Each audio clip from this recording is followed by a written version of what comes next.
আমরা দীর্ঘদিন ধরে বলছি সরকারের ভিতর সরকার রয়েছে। আজকের এই হামলা থেকে প্রমাণিত এই সরকারের ভিতর সরকার নয়, আসলে দেশটা কোথা থেকে পরিচালিত হচ্ছে সেটা নিয়ে এই সন্দেহ প্রমাণিত হচ্ছে। দেশকে ডক্টর মোহাম্মদ ইউনূস স্যার পরিচালনা করতেছেন নাকি কচুঘাট থেকে পরিচালিত হচ্ছে তা আমাদের কাছে সুস্পষ্ট করতে হবে। কার নির্দেশে যৌথ বাহিনী বিপ্লবীদের উপর হামলা করে? আমরা এই ধরনের হামলা দেখেছি পার্টি অফিসের সামনে শেখ হাসিনার আমলে। বিএনপি, জামাত, গণ অধিকার পরিষদ প্রত্যেকটা দলের উপর হামলা করতে আমরা দেখেছি। আমরা আজকে দেখেছি একটি সুশৃঙ্খল সংবাদ সম্মেলনে কিভাবে যৌথ বাহিনী হামলা করে আমাদের সহযোদ্ধাদের উপর, আমাদের সহযোদ্ধাদেরকে রক্তাক্ত করে।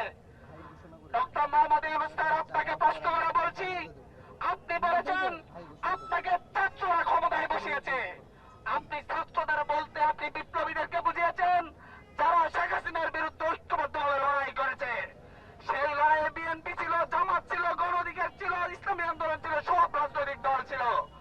আর যারা আপনাদেরকে ক্ষমতায় বসিয়েছে আজ তাদেরকে রক্তাক্ত করছে আপনার প্রশাসন। আপনাকে জবাব দিতে হবে।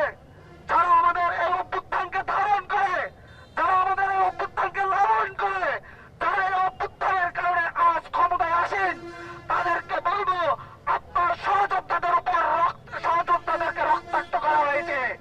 এরপরও আপনারা চেয়ারে বসে রাখতে পারেন না। হয় বিচার করুন, না হয় ওই চেয়ার ছেড়ে দিয়ে এসে আমাদের সাথে শাহবাগের মঞ্চে একত্রিত হন। আসিফ নজরুল স্যার ফেসবুকে পোস্ট দিন না, ফেসবুকে পোস্ট না দিয়ে আমাদের সাথে এখানে এসে গলা মিলান। আসিফ মাহফুজ আলম সকলকে বলছে আমাদের সাথে এখানে এসে গলা মিলান। চেয়ারে বসে হাই হুতাশ করার জন্য আপনাদেরকে চেয়ারে বসানো হয় না। আপনারা চেয়ারে বসেছেন আওয়ামী লীগের বিচার করার জন্য, শেখ হাসিনার বিচার করার জন্য, জাতীয় পার্টির বিচার করার জন্য, জিএফ কাদেরের বিচার করার জন্য, আপনার সহযোদ্ধা লুটটার উপর হামলা করার জন্য নয়। আপনারা হয় চেয়ার ছেড়ে আমাদের কাতারে আসুন, না হয় আমরা আপনাদের বিরুদ্ধে রাজপথে নামতে বাধ্য হব। আমাদের রক্ত আলাদা নয়।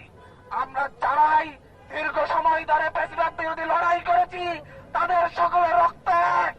সেই রক্ত তারেক রহমানের হোক, সেই রক্ত মির্জা ফখরুলের হোক, সেই রক্ত নাহিদ ইসলামের হোক, কিংবা নুরুল হক নূরের হোক, এই রক্ত সকলের এক।